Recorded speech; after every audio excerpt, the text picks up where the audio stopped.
XM-4 വിക്ഷേപിച്ചു. Kennedy space സെന്ററിൽ നിന്ന് falcon 9 rocket കുതിച്ചുയർന്നു. അന്താരാഷ്ട്ര ബഹിരാകാശ നിലയത്തിലേക്ക് എത്തുന്ന ആദ്യ ഇന്ത്യക്കാരനായി ശുഭാംശു ശുക്ല 7 തവണ മാറ്റിവെച്ച ശേഷമാണ് ഇന്ന് വിക്ഷേപിച്ചത്. ശുഭാംശു ശുക്ലയും സംഘവും 14 ദിവസം ബഹിരാകാശ നിലയത്തിൽ ചെലവഴിക്കും. 41 വർഷങ്ങൾക്ക് ശേഷമുള്ള ബഹിരാകാശ യാത്ര മാത്രമല്ല, 700 കോടി രൂപയിലധികം ചെലവ് വരുന്ന ബൃഹത് പദ്ധതിയും വാണിജ്യപരമായി ഇന്ത്യ ക്രമീകരിക്കുന്ന ആദ്യ സ്പേസ് പര്യവേഷണവുമാണിത്. പോളണ്ട്, ഹംഗറി, അമേരിക്ക തുടങ്ങിയ രാജ്യങ്ങളുമായി ചേർന്നുള്ള സംയുക്ത ദൗത്യം. ലൈഫ് സപ്പോർട്ട് സിസ്റ്റത്തിന് നിർണായകമായ സൈനോബാക്ടീരിയ പരീക്ഷണം, വാർദ്ധക്യത്തെ ചെറുത്തു തോൽപ്പിക്കുവാനുള്ള പഠനങ്ങളും ദൗത്യത്തിൻ്റെ ഭാഗമാണ്.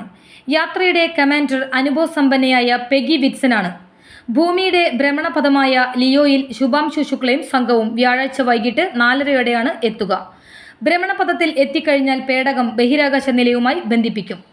ലിയോയിലെ ഉപഗ്രഹങ്ങളും ബഹിരാകാശ നിലയങ്ങളും സെക്കൻഡിൽ ഏകദേശം 7.8 കിലോമീറ്റർ വേഗത്തിലാണ് ഭൂമിക്ക് ചുറ്റും സഞ്ചരിക്കുക. 14 ദിവസം ഭൂമിയെ ചുറ്റാനുള്ള ദൗത്യമാണ് സംഘത്തിനുള്ളത്.